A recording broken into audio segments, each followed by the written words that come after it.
Chers téléspectateurs, il y a une citation qu'on prête à Patrice Lumumba. La liberté est l'idéal pour lequel de tout temps les meilleurs parmi les hommes ont su combattre et mourir. Ainsi, l'Afrique traverse un moment crucial de son histoire où elle se bat pour être libre et être libre définitivement. Bonjour, professeur Chanda. Bonjour.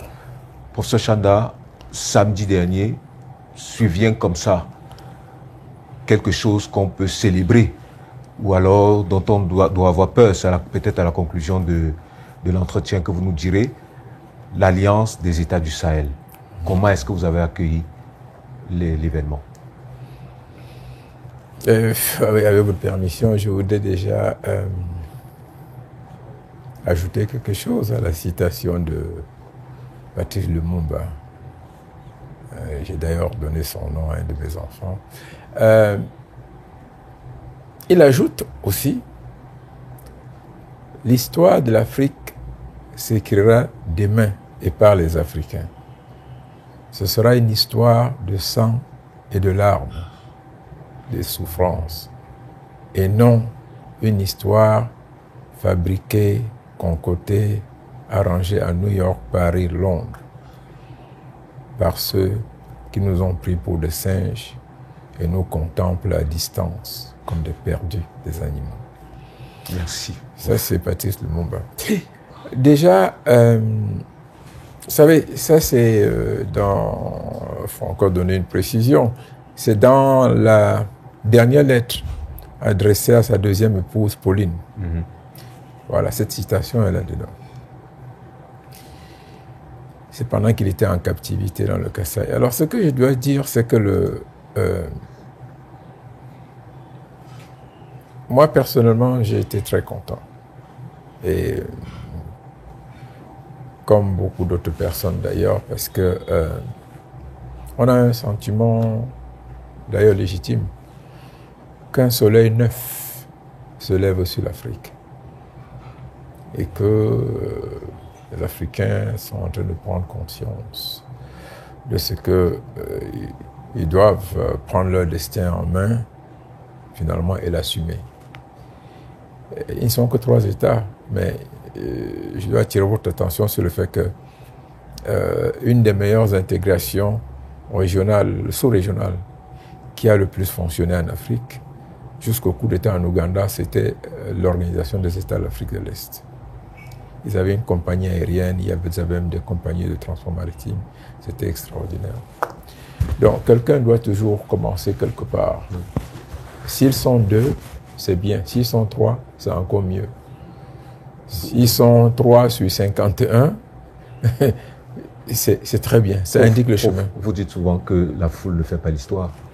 Oui, ben justement, la foule ne fait pas l'histoire. Non seulement cela, mais la foule ne pense pas le changement. Ouais. Vous savez, on peut être révolté, on peut avoir des ambitions, on peut avoir des intentions, on peut faire des tas de déclarations, mais tant que ce n'est pas structuré pour lui donner une quintessence idéologique et doctrinale, en réalité, ce sont des épiphénomènes, c'est-à-dire qu'on parle et puis ça passe. Mais là, je crois que c'est l'événement diplomatique majeur depuis le déclenchement de la guerre en Ukraine et toutes sortes de tentatives d'alliance qui se sont formées autour ou sur cette guerre. La création d'une alliance des États du Sahel est fondamentale. Ces 3 pays ont franchi un pas. Et ça va leur permettre de jouer un rôle important et de poser un certain nombre d'actes, déjà au niveau de l'Afrique et au niveau international. Déjà que par principe, la tradition des relations internationales veut que les rapports de force soient ordonnancés par le jeu des alliances. Et que chaque fois que des États décident de constituer une alliance, même simplement formelle, ou en lui donnant le contenu d'une organisation ou la structure d'un pacte. C'est extrêmement important. Ça veut dire que ces États ont réalisé qu'ils ont des intérêts communs, qu'ils affrontent des défis communs, qu'ils doivent absolument relever. Et dans notre contexte, il est clair que ces trois États, ces trois pays, parce que je ne vais pas revenir sur beaucoup de notions qui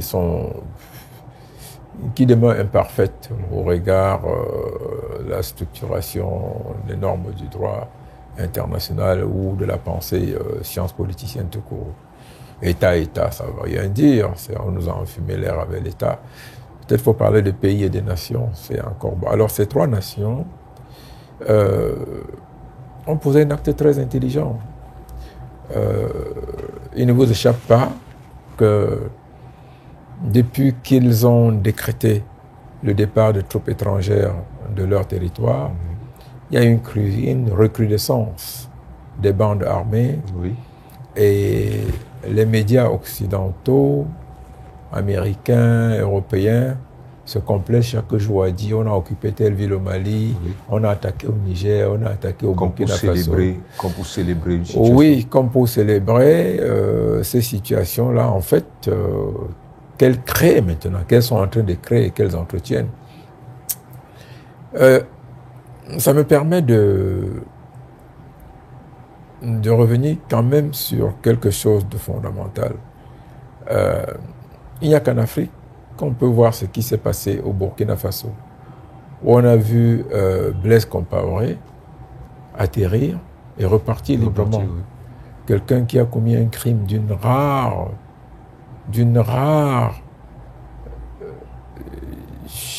c'est inqualifiable tout court. Et ce qui m'attriste, dans le contexte actuel que nous connaissons, on entend M. Djibril Bassolé, qui était en fait le porteur des valises d'argent pour aller donner aux terroristes. Ça a été son rôle tout le temps, Djibril Bassolé. C'est un militaire de formation, mais c'est un très grand criminel. Il est très content qu'il y ait des attaques terroristes au Niger, au Burkina et au Mali. Et il dit même que c'est rien par rapport à ce qui va vous arriver. En somme, qu'est-ce que les Occidentaux ont fait? Ils ont ravivé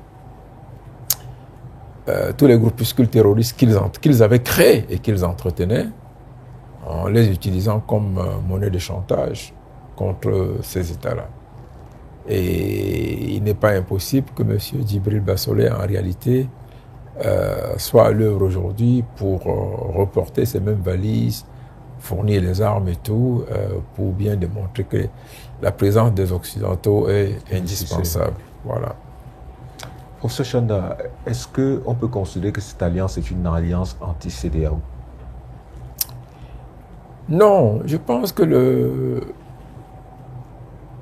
ce n'est pas comme ça qu'il faut entrevoir la création de cette alliance. C'est vrai que c'est une réaction face aux turpitudes de la CEDEAO, mais dire que c'est une alliance anti-CEDEAO, je pense que ça n'a même pas de sens, si vous voulez. Ça lui donnerait du coup un caractère ou un contenu très éphémère. À mon avis, c'est un cadre structuré autour des intérêts communs d'indépendance, de libération et oui, certes, de défis, mais par rapport aux puissances externes, si vous voulez, non pas par rapport aux autres puissances africaines. Si vous voyez très bien, en fait, ce qu'on appelle CEDEAO, moi, je mettrais ma main au feu que ça n'existe presque déjà plus dans l'esprit. Parce que les peuples ouest-africains ne portent plus la CEDEAO. Et il y a des craquements, le Togo n'est pas d'accord, le Cap-Vert, la Guinée-Bissau et même quelque peu maintenant au Sénégal, ça ne marche pas, si vous voulez. Donc, au Nigeria, qui est le plus grand, le premier pays de cette organisation sous-régionale, ça bat de l'aile, si vous voulez. Donc, en principe, pour le rôle que ces organisations sous-régionales ont joué, CEDEAO et CEMAC et tout ça, il se pose un problème aujourd'hui. Est-ce qu'on va continuer tranquillement ou bien est-ce que il faut penser autrement, si vous voulez. Je pense que ces trois pays ont pris les devants pour penser autrement. Surtout, comme vous le savez, le fond du problème demeure la rupture du cordon ombilical avec l'ancienne puissance coloniale. Et l'arrivée de Macron a fini de fragiliser tout ça parce que se comporte le président français comme... pourtant, il est jeune. Donc, ça dit, il a le temps d'être jugé.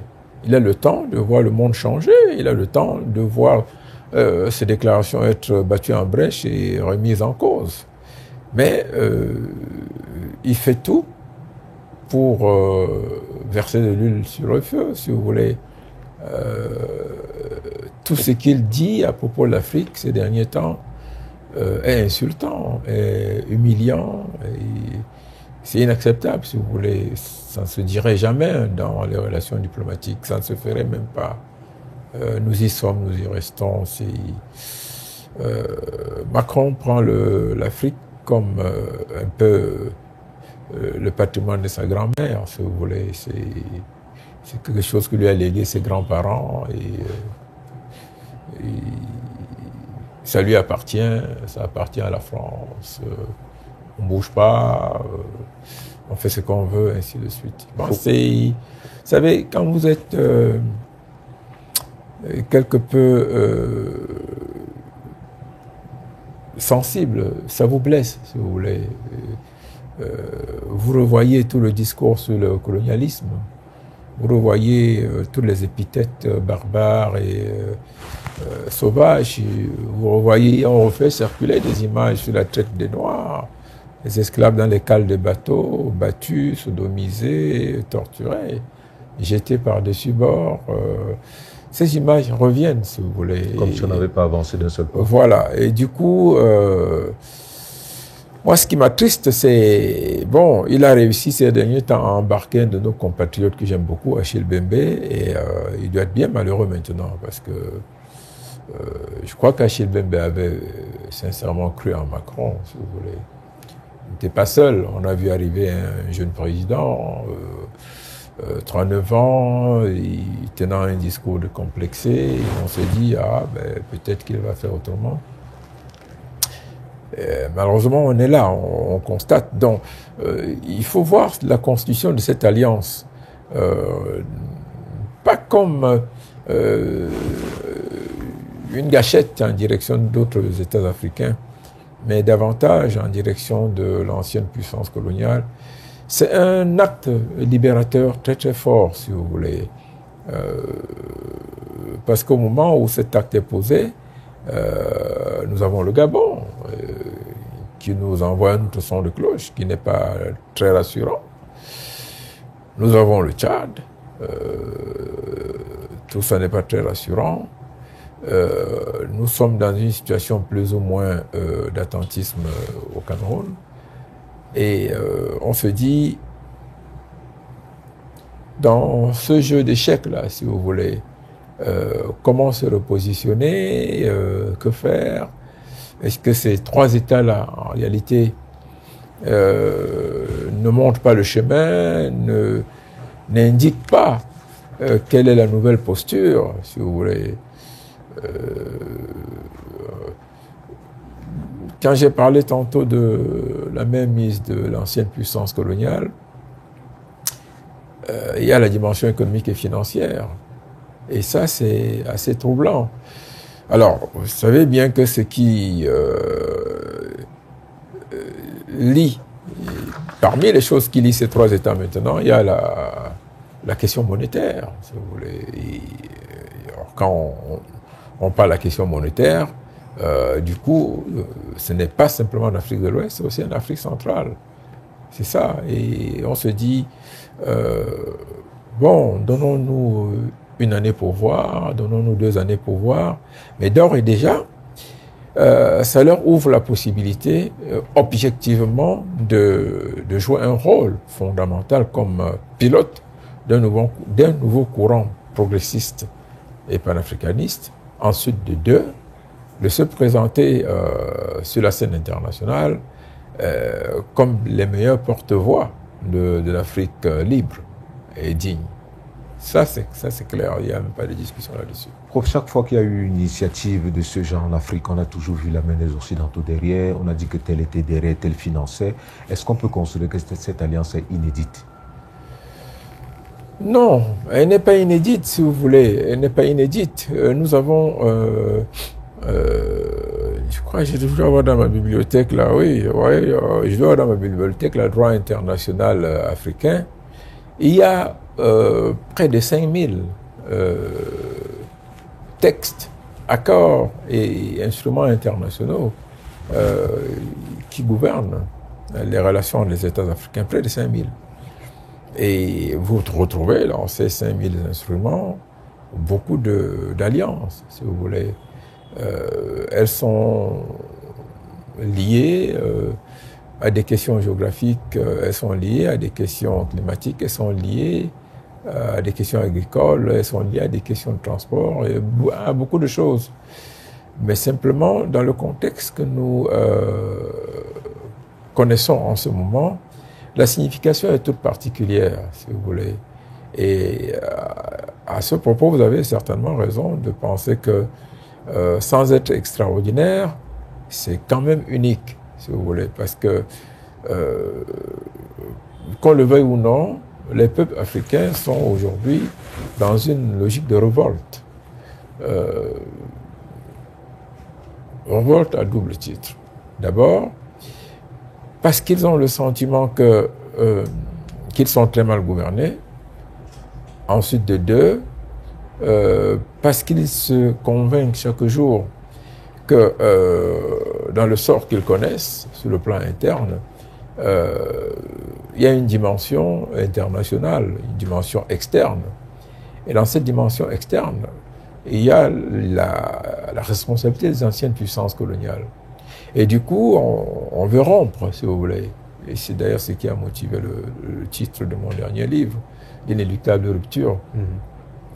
On veut rompre, je vous signale qu'à l'occasion des émeutes au Sénégal, récemment, on a vu les foules se diriger vers tout ce qui était symbolique de la présence de l'ancienne puissance coloniale, si vous voulez. Et régulièrement, ça arrive un peu partout. Donc, sans que ce soit la meilleure méthode, c'est une polarisation compréhensible, d'ailleurs légitime, si vous voulez. Et on se dit, mais d'accord, si on n'avait pas eu ces puissances étrangères qui ont fabriqué des élites extrêmement négatives, si vous voulez, qui, à la limite, ont construit des voleurs à la place des élites, peut-être que les choses auraient été mieux. Mais rien n'est dit que c'est comme cela. Mais toujours est-il que c'est ainsi. D'où le caractère, je dirais, bien exceptionnel, extraordinaire, génial même à la limite, de la création de cette alliance-là. Oui. Il faut voir les images de ces 3 chefs d'État de transition apposant leur signature au bas d'un papier. C'est quand même historique au moment où tout est fait pour les insulter, les dénigrer, ainsi de suite. Et quand on voit la réaction de foule, ils ont l'assentiment, le soutien, l'adhésion de leur population. Ça, il n'y a pas de doute. Prof, comment est-ce que vous regardez un peu la jeunesse africaine? Est-ce que vous pensez qu'il y a un conflit de génération en réalité dans la quête vers la gouvernance, le ressentiment de la liberté? Est-ce que vous pensez qu'il y a un conflit de génération? Oui. Oui. Que je soutiens d'ailleurs. Oui, que je soutiens et pour lequel je travaille ardument, bien que appartenant pratiquement à la génération intermédiaire qui va passer d'ici 10 ans, Je la soutiens. Les élites ont échoué. J'ai vu l'image d'un député sénégalais à l'Assemblée qui critiquait le Premier ministre, qui lors d'un séjour à Paris disait que tout est très beau, tout est très bien. Il a dit, mais non, attendez, ça ne peut pas être comme ça. Il est clair que si vous ne vivez qu'à Dakar, Yaoundé ou Douala, Abidjan, Bouaké et Kampala, non, c'est pas ça l'Afrique, si vous voulez. C'est pas ça. Vous verrez des très grosses voitures, de belles voitures, des gens très bien habillés, costumes, cravates et tout. Mais c'est pas ça l'Afrique, si vous voulez. L'Afrique, c'est autrement beaucoup plus pauvre, plus pitoyable. C'est des masses entières de gens qui mangent à peine à leur faim. C'est des enfants exclus, même à l'intérieur des villes en question, où vous trouvez des misères inqualifiables qui côtoient des richesses insolentes, si vous voulez. Et on a une élite insolente et irresponsable. La rupture de génération est grave. C'est même la source des prochaines révolutions, je dirais même des prochaines guerres civiles en Afrique. Parce qu'au fur et à mesure, la fracture s'agrandit. C'est pas normal que vous trouvez des jeunes fonctionnaires qui ont en peine travaillé 10 ans, ils ont des châteaux, ils ont des véhicules de 100 millions, ils vont en vacances en classe affaires, on ne cherche pas à connaître l'origine de l'argent. Et à chaque fois, on a créé des institutions, des organismes pour lutter contre la corruption, pour faire la charte au détournement des deniers publics. Ben, le sentiment, c'est que ces institutions, peut-être, n'ont fait qu'accompagner, aggraver, densifier, intensifier, populariser le vol et le détournement des deniers publics. C'est ça la réalité. Tout ce qui est ordonnancement structurel des États-nations dans le contexte actuel africain concourt à ruiner l'Afrique, pas à la développer. Et attendez, il y a bien un responsable. C'est l'élite au pouvoir. Et cette élite au pouvoir doit payer tôt ou tard. Et vous ne pensez quand même pas que des jeunes gens qui... bon, je m'en fous du contenu de la formation, mais quand même à qui on a délivré des diplômes de Master 2, de licence, d'ingénieur même, soient au chômage. À Bamako, il y a des zones entières au marché central de Bamako où toutes les vendeuses de pagne sont médecins et pharmaciennes. C'est un scandale. Au Cameroun, il y a près de 3000 médecins et pharmaciens au chômage. C'est un scandale. Vous avez la même chose à Dakar, des dentistes et tout. Alors qu'en réalité, le besoin existe. Il y a un gros problème. L'élite a échoué. L'élite n'a pas su mettre en place des politiques responsables basées sur le souci de satisfaire les intérêts nationaux, de répondre aux besoins élémentaires des gens. Vous ne trouvez pas normal que des gens se révoltent? Ben, dans ce cas-là, il faut bien faire quelque chose. Et je crois, à mon avis, ce n'est pas en train d'être fait partout en Afrique. Il y a une grosse rupture. Et le conflit de génération, ça, oui, d'accord, je vous le dis, je le soutiens et j'insiste même. Si ce conflit ne s'aggrave pas, l'Afrique ne changera pas. Il faut que ce conflit s'aggrave. Et c'est la seule possibilité pour qu'on ait un changement des mains. Quand on parle de changement, il ne s'agit pas de vengeance, ni de haine. Il s'agit d'amélioration des conditions de vie des gens. Il s'agit de la mise en place de structures opérationnelles, étatiques responsables, pragmatiques, non budgétivores, adaptées, si vous voulez, aux besoins, adaptées à la situation. J'ai fait une longue lettre au ministre de la Santé du Cameroun à propos du centre des urgences de Yaoundé. Quelque chose d'extraordinaire, une très belle initiative qu'on a créée. Vous savez, j'ai jamais vu des médecins aussi, un personnel aussi motivé. Au Curie, là-bas, j'ai encore vu ça à l'hôpital général, j'ai vu à l'hôpital central. Nous avons un personnel, mais nous n'avons pas l'organisation pour partout. Vous comprenez, des gens se donnent. Et vous avez des spécialistes chez nous en médecine, en pharmacie, des ingénieurs de brillants sujets qui ont décidé de revenir travailler pour le pays par nationalisme, très engagés. Mais allez voir leur salaire, c'est inacceptable. Pendant qu'un médecin touche moins de 300 000 francs, un jeune fonctionnaire qui gère une caisse lugubre ou qui gère des lignes d'investissement se construit des châteaux à 200, 300 millions, va en vacances tous les ans à Miami et à Hong Kong, met ses enfants dans les écoles au Canada et à Genève. Ah non, il y a un gros problème, on ne peut pas, si vous voulez. La fracture générationnelle est terrible. Elle est terrible, elle va nous avaler si on ne fait pas attention. Osso Chanda, après qu'on ait mis en place l'Alliance des États du Sahel, on a certainement fait partie les troupes étrangères, mais peut-être qu'on va continuer de se tourner vers des pays étrangers pour avoir l'information, pour avoir l'assistance technique. Est-ce qu'après, ce n'est pas la technologie qui accompagne tout cela? Non, je crois que il faut cesser d'envisager le monde dans une division de technocrates et de non-technocrates, ou bien dans une division de gens arriérés et de gens avancés, si vous voulez. Il y a universalisation aujourd'hui de la... Et d'ailleurs, il y a toujours universalisation de la pensée. Aucun peuple, aucune race, aucune religion n'est détentrice, n'est-ce pas, de la science infuse, ni n'a le monopole de la créativité et de l'invention. Je me souviens d'Obama qui disait dans son discours d'investiture, je ferai tout pour que les États-Unis restent le premier pays, le pays le plus inventif, le plus créateur, le plus génial. Et chacun peut le dire pour son pays, si vous voulez. Et s'il y avait une image à vous donner, ce sont ces attentats du 11 septembre 2001 aux États-Unis.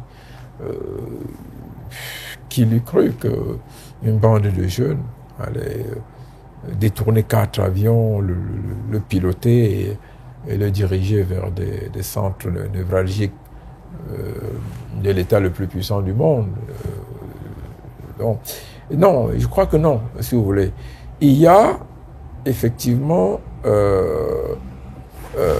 une prédominance d'apports technologiques dans l'expression des besoins de développement des États aujourd'hui, de densification et de diversification, puis de concrétisation effective des moyens, des voies de construction du bonheur des citoyens.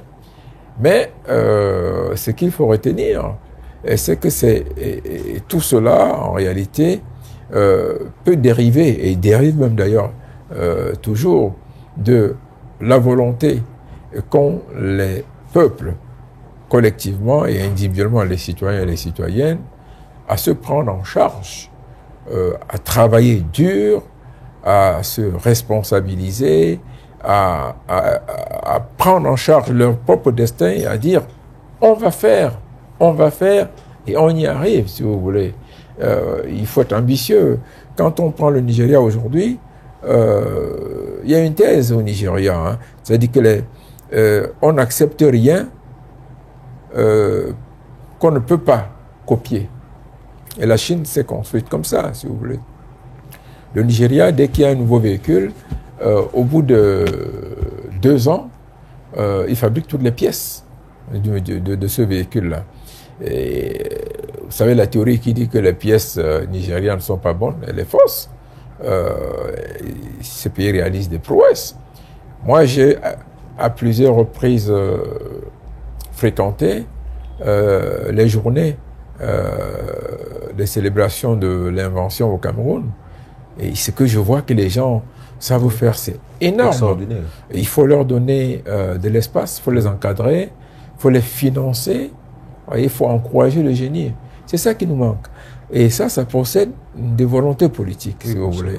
Un peu, prenez des pays comme le Botswana, aujourd'hui, l'Ouganda, le Rwanda même, si vous voulez, Oui, qui sont dans une avance importante. Prof, en fait, le sens de ma question, c'est après l'alliance des États du Sahel, est-ce qu'il ne faut pas l'alliance technologique du Sahel?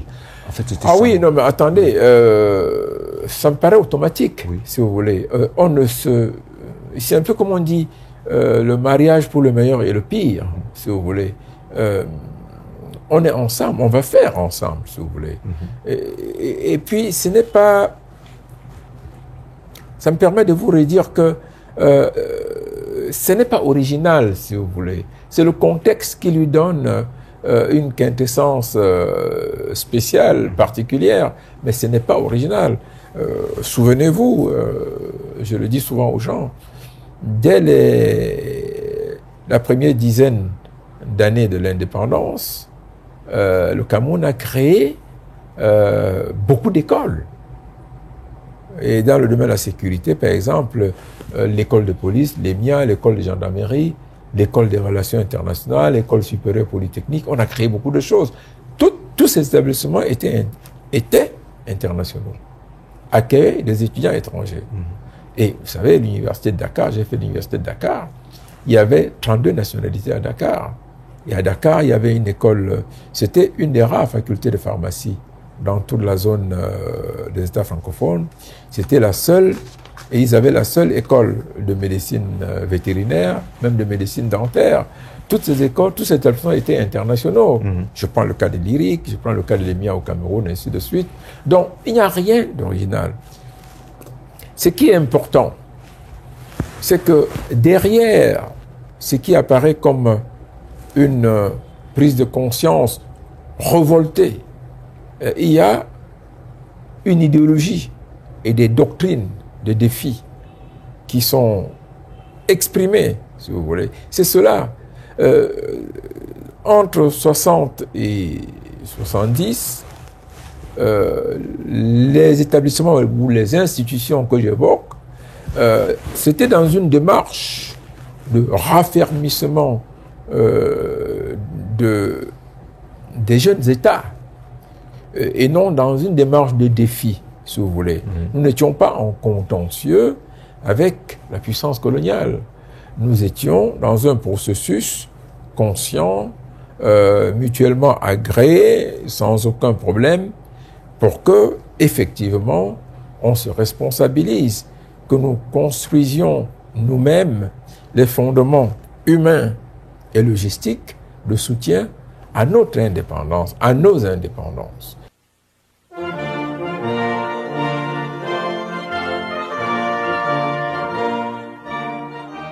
Nul n'a le droit d'effacer une page de l'histoire d'un peuple, car un peuple sans histoire est un monde sans âme.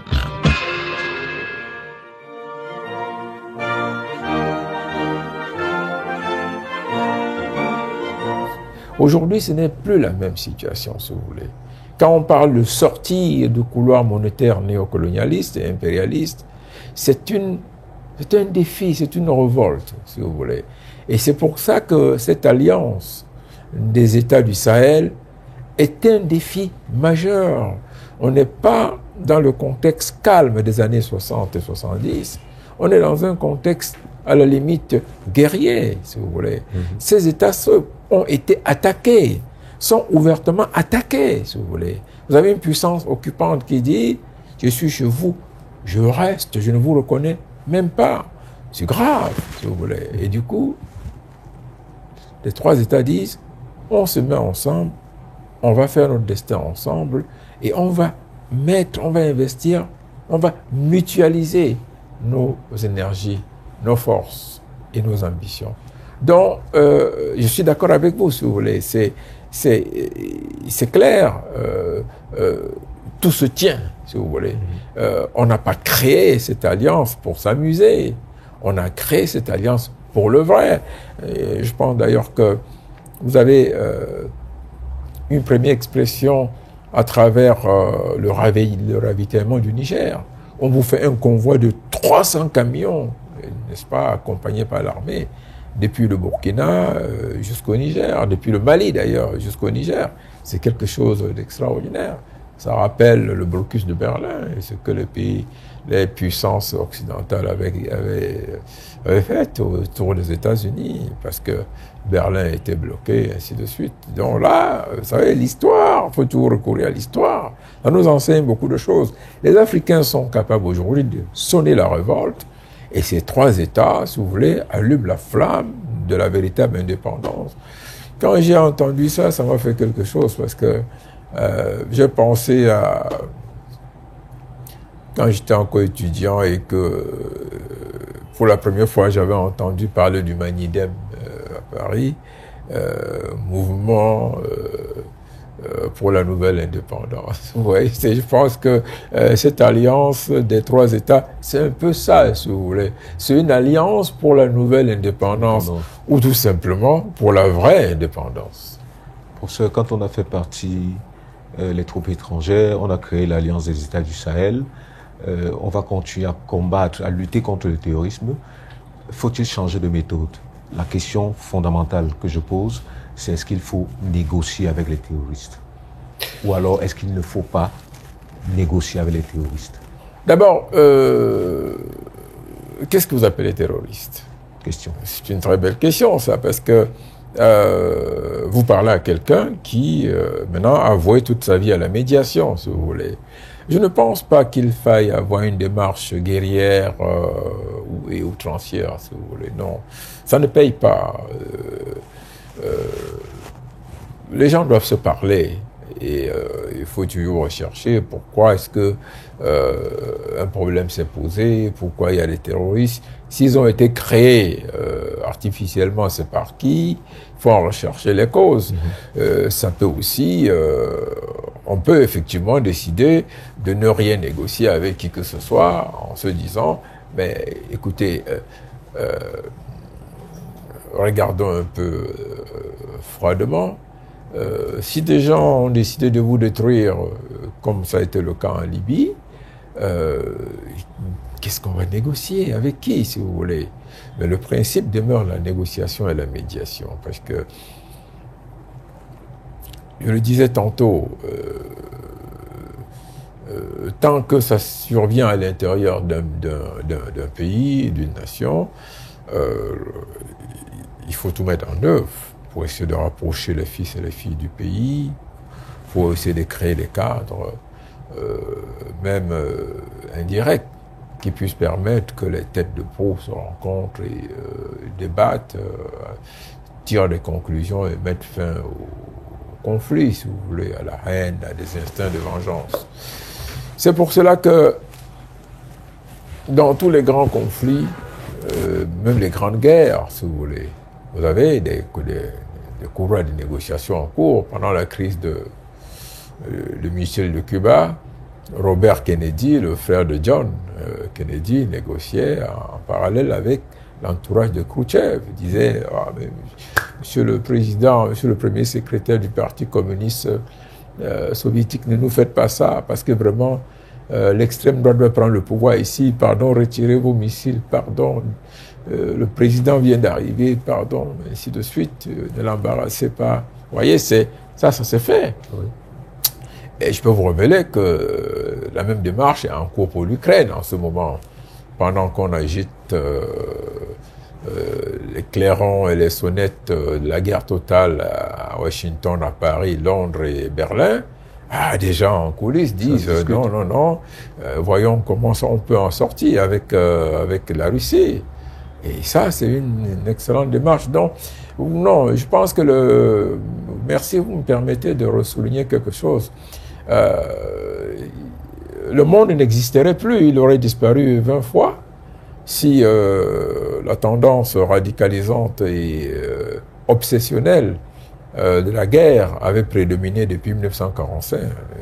Non, elle n'a jamais prédominé, que ce soit pendant le Vietnam, pendant l'Irak ou pendant l'Afghanistan.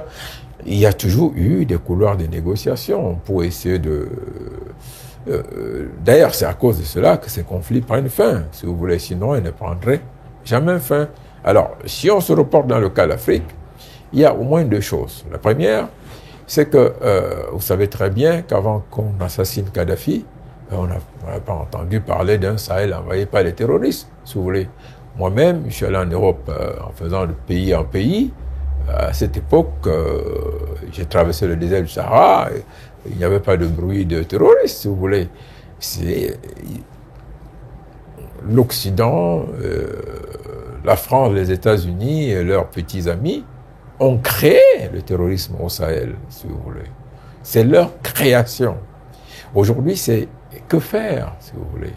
Après, oui, on va apporter les forces des Nations Unies, on va envoyer des dotations de l'Union européenne, mais c'est une véritable catastrophe. L'expérience a démontré que ces forces-là, en réalité, sont venues encourager certains groupes pour continuer à dominer les États et tenir les gouvernements par le collet, si vous voulez. Donc, négocier, oui, mais avec qui?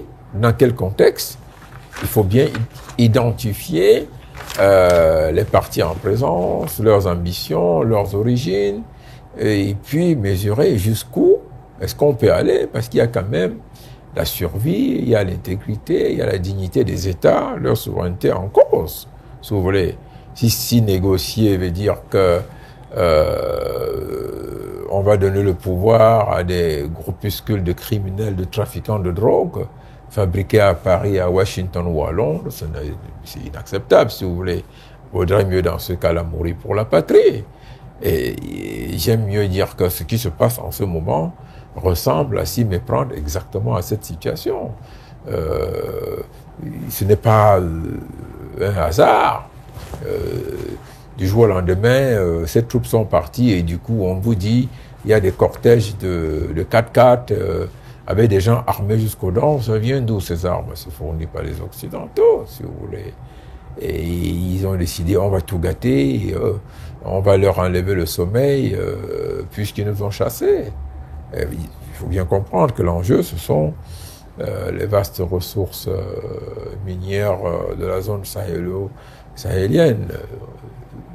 Il n'échappe à personne pourquoi les États-Unis sont précipités pour... Et ça fait partie, justement, des contradictions. C'est vrai, parfois, il faut diviser pour régner. Là, je pense que nos amis au Niger ont bien joué, les États-Unis contre la France. Et là, vraiment, chapeau, ils ont réussi, parce qu'ils ont l'habitude de le faire entre nous aussi, pour diviser les Africains. Là, chapeau, Macron s'est retrouvé calé au nez. Les Américains ont dépêché quelqu'un sur place, ils ont une importante base au Niger. Nous, on veut continuer à rester. Et l'objectif, ce n'est pas la protection du Niger, ce n'est pas la sécurité du Niger. C'est pour avoir un œil sur tout le couloir de la mer Rouge et de la Corne de l'Afrique à partir de là-bas. C'est très important. L'océan Indien, à partir du Niger, tout le haut, couloir de la mer Rouge, et tout le bas, la Corne de l'Afrique, l'océan Indien. À partir de là, ils ont une vue parfaite. Ils ont des drones, ils s'accordonnent avec les moyens aériens permanents qu'ils ont de surveillance par satellite. Et perdre la base au Niger aurait été très importante, aurait été une catastrophe pour les Américains. Mais, a priori, le principe, c'est de négocier. Il faut dialoguer. Il faut pouvoir entretenir la flamme de la médiation chaque fois que l'on est convaincu qu'on peut parvenir à quelque chose, parce que la guerre n'est jamais bonne. Quand on est dans une situation où il faut dépenser pour acheter des armes en permanence, envoyer des jeunes se faire sauter sur les mines ou sur les bombes à fragmentation, ce n'est pas gai du tout. Ça, en tant que responsable politique, c'est inacceptable. Ce n'est même pas conseillé. Mais, il est clair qu'en tant que responsable politique, vous ne pouvez pas offrir sur un plateau votre pays à des criminels, si vous voulez. Parce que vous avez peur. Non, il vaut mieux sacrifier des générations entières pour rester une nation respectable, une nation digne, une nation conséquente. Et c'est peut-être pour cela qu'on a cette alliance des 3 États qui, je le répète, risque de s'agrandir. Puisqu'il y a une ouverture dans le texte, donne la possibilité à d'autres États qui rentreraient dans les mêmes sillages de rejoindre l'Alliance. Ça, vous l'avez bien lu. C'est bien précisé. Effectivement, ça c'est très bien précisé. Professeur Chanda, si on considère que dans la majorité des cas, les terroristes luttent contre les valeurs qu'ils considèrent comme les valeurs inhumaines. En général, des valeurs qui sont considérées comme des valeurs occidentales et qu'ils considèrent ne pas être des valeurs acceptables humainement ou bien culturellement par rapport aux civilisations qu'ils traversent. Est-ce que la situation n'est pas plus simple pour les pays de faire discuter, de créer des forums de discussion entre ceux qui sont considérés comme terroristes? Et vous avez bien fait de poser la question de savoir c'est quoi le terroriste. Donc, est-ce que la situation n'est pas plus simple de laisser les gens se parler? Je le dis parce que au-dessus, vous avez déjà un principe occidental qui dit qu'on ne négocie pas avec les terroristes, même si, vous l'avez si bien dit, sous cap, ils se battent pour négocier. Non, je pense que il faut éviter des superpositions et des confusions. Avant, le premier acte majeur, c'est pendant la libération de la France, et même avant, déjà lors de la construction de l'État d'Israël, c'était des groupuscules terroristes qui se sont battus pour les Juifs, si vous voulez. Et ils avaient pour eux, ces groupuscules, de lutter contre la discrimination, contre le racisme. Ça, c'était très important. Il fallait offrir un foyer à l'État d'Israël. Malheureusement, ça s'est fait avec des douleurs, en violant les droits d'un autre peuple, un grand peuple, le peuple palestinien.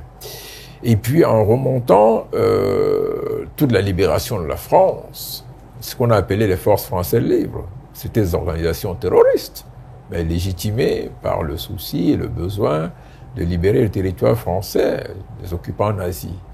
Vous allez un peu plus loin et vous voyez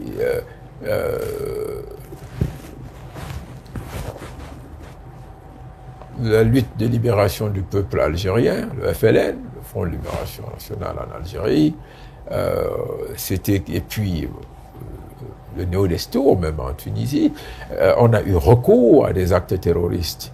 Et puis vous arrivez en 55 jusqu'à 65 au Cameroun, où un mouvement pacifique, l'UPC, avait été contraint d'entrer dans la clandestinité et finalement, à cause des tueries, d'essayer de s'armer, au moins pour rendre coup par coup quand c'était nécessaire, si vous voulez.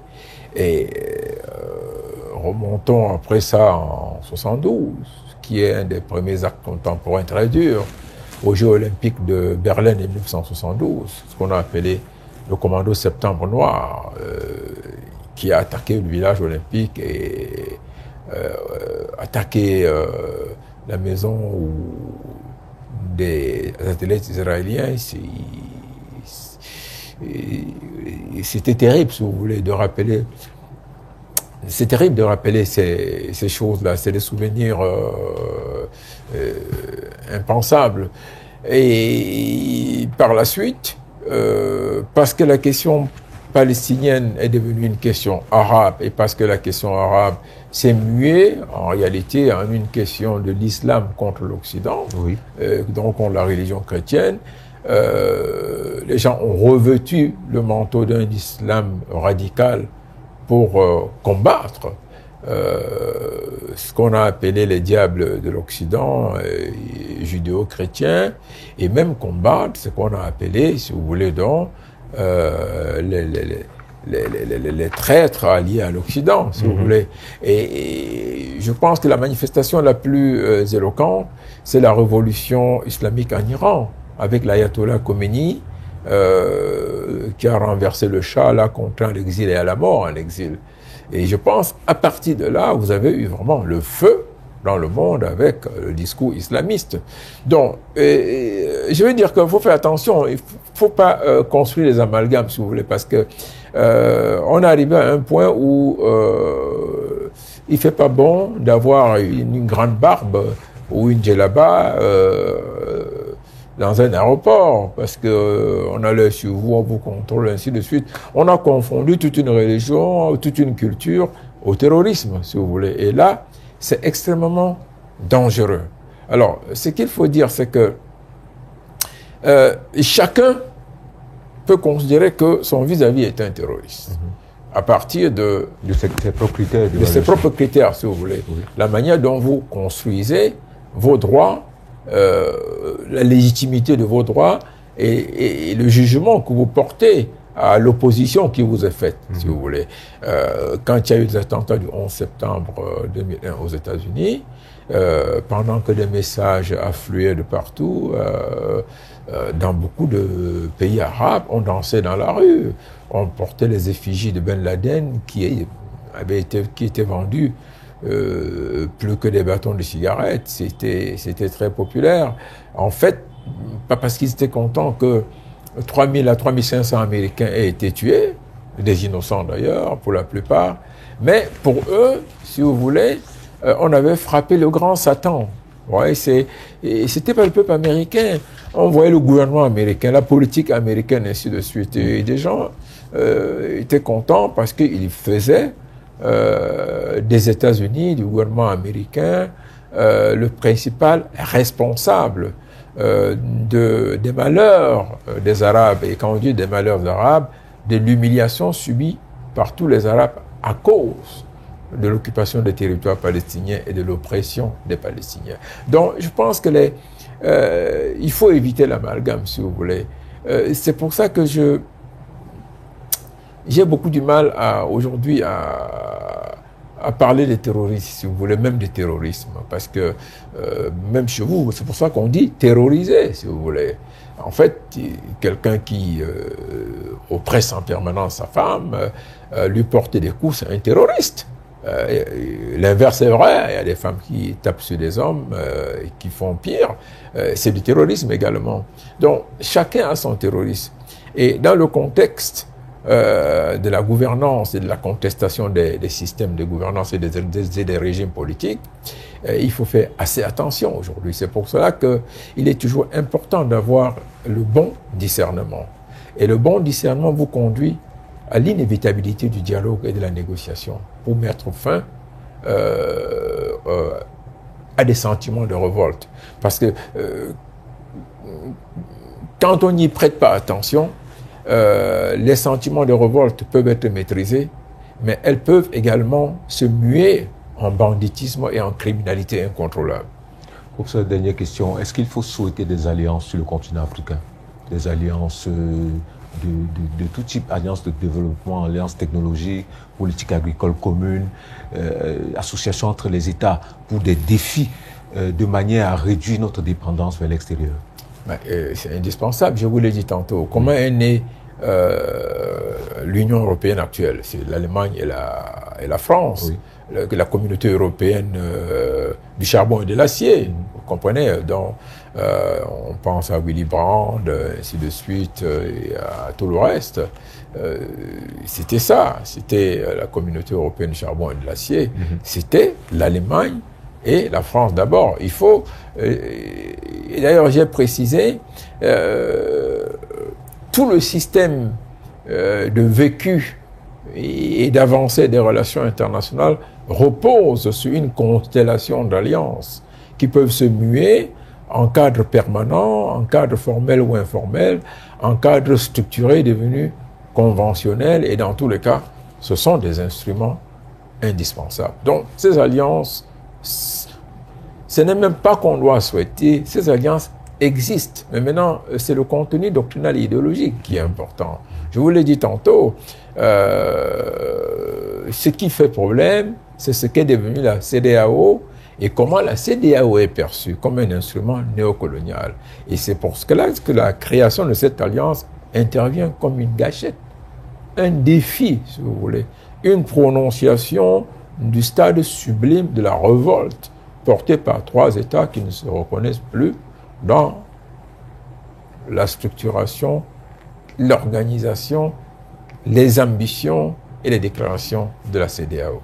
Merci infiniment, professeur. Je vous en prie. Chers téléspectateurs, disons-nous à bientôt sur Africa TV.